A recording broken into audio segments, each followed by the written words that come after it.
बघा, शासन आणि निवडणूक आयोग बेजबाबदार पद्धतीनं वागतोय.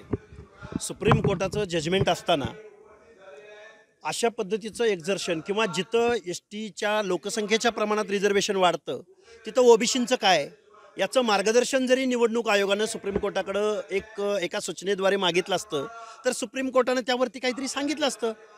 मला वाटतंय महाराष्ट्रामधलं सरकार सुप्रीम कोर्टाच्या म्हणण्याकडे लक्ष द्यायला तयार नाही. निवडणूक आयोग जबाबदारीनं वागायला तयार नाही. आणि आत्ता काहीतरी ते बांटिया समितीची काहीतरी माहिती ते सादर करण्याचा प्रयत्न करतायत.